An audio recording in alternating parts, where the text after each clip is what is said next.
This thing is amazing. I didn't know if it would be able to do absolutely everything I wanted, but it turns out it can. I'll show you.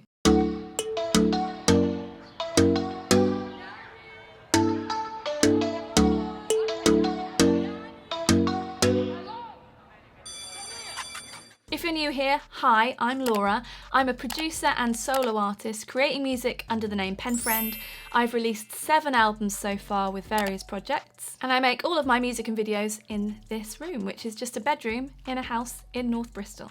I've been live streaming for 10 years now, and I've cobbled together all sorts of different setups from all sorts of different bits of equipment, different software, and sometimes it's been straightforward and sometimes it's been a nightmare. But today, I am super excited to share my live streaming saviour in the shape of the Boss Gigcaster 8. I saw someone talking about this on the internet a few weeks ago and I rushed to watch as many videos as I could about it to see if it really was the piece of live streaming equipment of my dreams. The more I read and the more I watched, the more I thought, yes, this thing's really going to help me. The idea of this video is to show you my new simple live streaming setup, plugging in a guitar, a vocal mic, a loop pedal and a synthesizer, bringing in music files via Bluetooth from my phone, and then I'm going to pop onto YouTube and do a short live stream.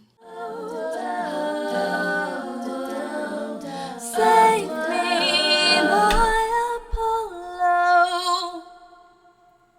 First things first, organisation. I always like to make things easier for myself by writing out what things go where. Channel 1 is going to be the guitar. That channel doesn't have to be for a guitar, it can be for whatever you like, but it's set up by default to be guitar. And you can plug in at the front here, and you can plug in an XLR cable or an instrument cable at the back if you prefer. Number 2 is going to be the main vocal, which is my SM7B. Number 3 is the loop pedal, which is the Boss RC30. And in channel 4, I've plugged in the OP1. Before we get started, let's talk about inputs and outputs and whatnot. There are 2 ways of hearing what's going on in this box here. The first is to plug a set of headphones into the front here, and the second is to connect your Gigcaster to a set of speakers or to your audio interface. But to explain what I've got going on here, I have 2 balanced cables going from the left and the right outputs at the back here, going into channels 1 and 2 on my Focusrite Claret, going into Logic Pro into a stereo recording channel. Why not? There is a bunch of pads at the bottom here that have automatically got sounds assigned to them. I changed some of them yesterday when I was playing around because it's fun. Why not? Why not have a bit of fun while making music? Obviously that's the best one. Right, let's get some stuff going on here. I'm going to unmute this guy. You can hear the beauty of the sound. So you can play till the cows come home on this thing. It's incredible. But I did set some stuff up yesterday that I thought would be fun using my trusty looper. This has been around the world with me for many, many years of solo performance, and it's fun to get it out again and start to just reimagine some of my older songs, think about different ways to perform stuff live. This microphone here is plugged directly into the loop pedal. And then coming out of the loop pedal is an instrument cable, which is going into channel 3. And then this is the main vocal. This is not going into the loop pedal, this is just going into the Gigcaster. So I think what I'm going to do is just start recording on here, so that if I do create some beautiful magic here, right in this moment, under pressure, then it will never be lost. So to change the volume of anything, I love how simple it is to just do. It's so obvious, but it's just so simple and great to have faders. To go through sound effects and stuff, all you do is you press on the channel that you want to do. You can go through EQ, effects, there's general settings for everything. Ah yes, and if you press and hold the number of the channel, then you get all these different presets that you can choose from. I'm going to get a loop going and then I can have a little play around with that.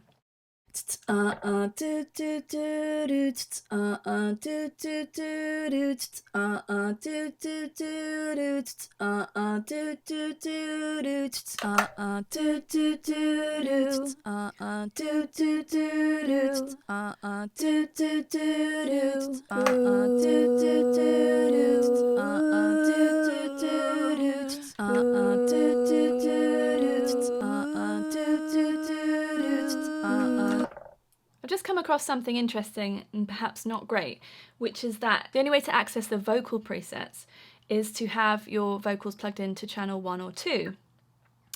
But the only way to access the guitar effect presets is to plug into channel 1. And so if, like me, you have essentially 2 vocal things to plug in, one being the loop pedal and one being the main vocal, then I have to choose which one gets to use the effects.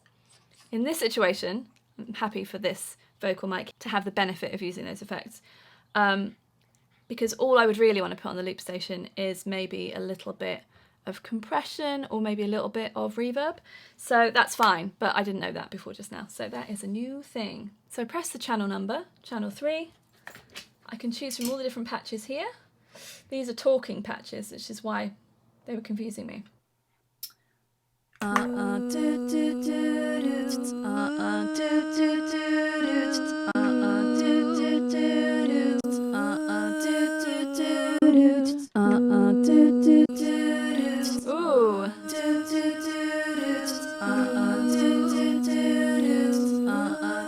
Well, I love that. Let's go with that. Needs to be quieter, obviously. Don't stop.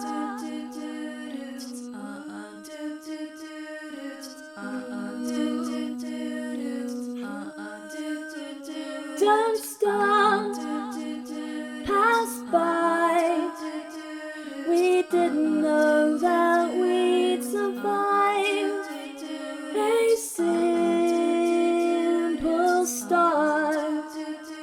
I wasn't expecting to fly. That's a bit much, that vocal effect. Let's have a look at this. So this is channel 2, this is my SM7B. Bright echo, too much. So harmony effect level, or delay effect level, let's turn that down. Ah. Woo. Woo. La la la la. That stuff that's so silly, but it is fun. La la la la la la la la la la la. Ooh. La. 1. I'm just going to double track everything because it sounds so good. I'd like to delete myself. Don't like to repeat myself, no. I'd like to delete myself.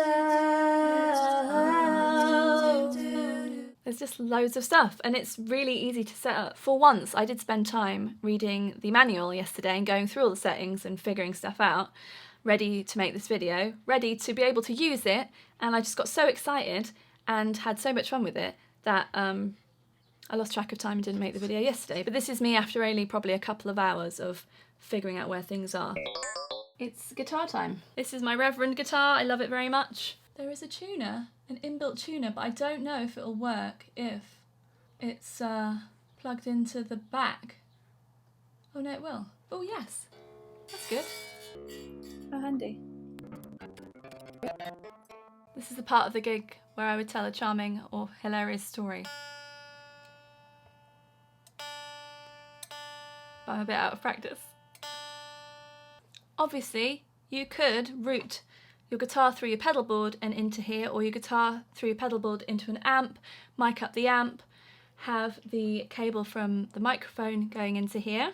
I said before, this home studio of mine is in a house, so even though I do have a lovely amp over in the corner of my room, and even though this house has really thick walls, I don't like to be the noisy neighbour. Also, I found with live streams, when I have used my amp and mic'd it up and routed it into my Focusrite and through Logic and OBS and YouTube, it sounded good, but it's too loud in the room for me to be able to sing as in tune as I would like, even when it's on a quiet setting. So actually, DIing the guitar is preferable for me in this situation. So I'm really delighted to be able to have access to all of these great Boss sounds on here because I'm just plugging directly in now. I will, however, be incorporating my pedal board and my various sounds into this setup once I get going with it. So let's see what sounds there are.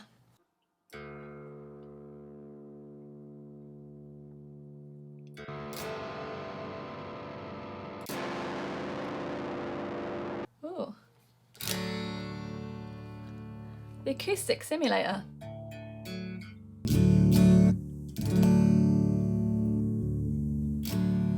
A pale voice and a paper tear, the bullets cut, hunting blood, but it's friendly fire, my love.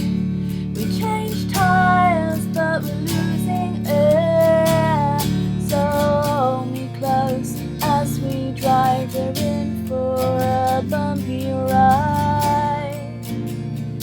Even if you don't plan on recording your live streams, having that recording functionality there is so amazing, because when you're setting everything up yourself, in my experience, it's very useful to test and check and test again.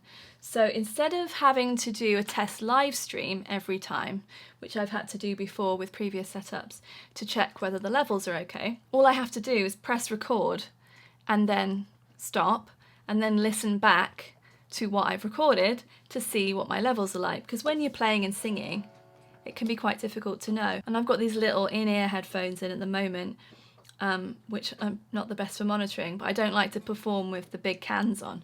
So that recording functionality is going to be absolutely invaluable for that reason. There's tons more sounds on here, obviously. I'm really enjoying that acoustic sim, just to have something quite warm.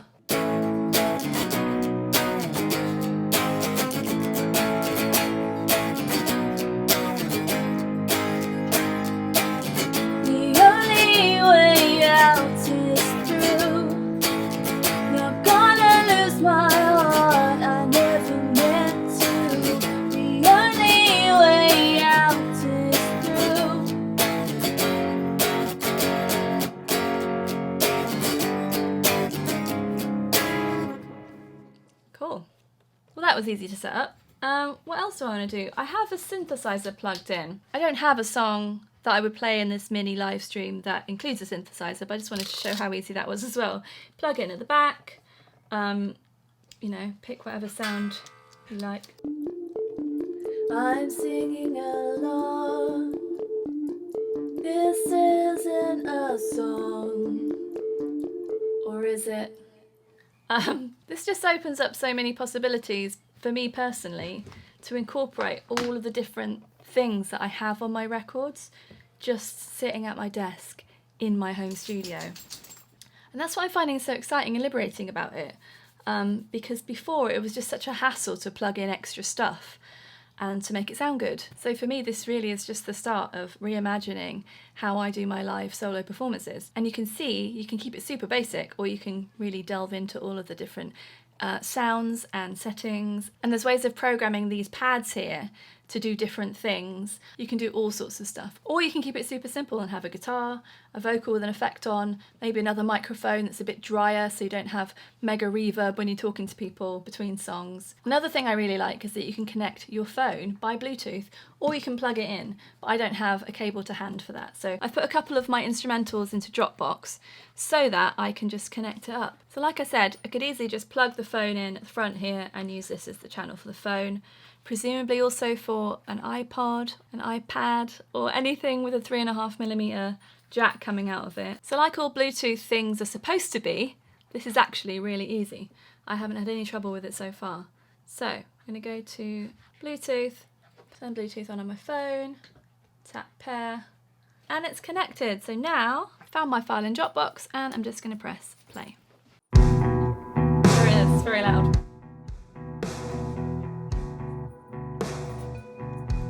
So the practical application of this, of course, is whatever you like. You could have some talking stuff coming through, you could have a whole song you want to play, maybe you want to share a demo with the audience, or use it as a backing track to sing along to or play along to. You can also connect your computer and send stuff to the Gigcaster, but this is just another way of doing that sort of thing. Thought you knew me, did you? Well, we were thrown together, mess of sticky red blood sounds that won't forget. I can't even wish you well. I was stuck in the middle, then the day drops dark and silence suffocates me.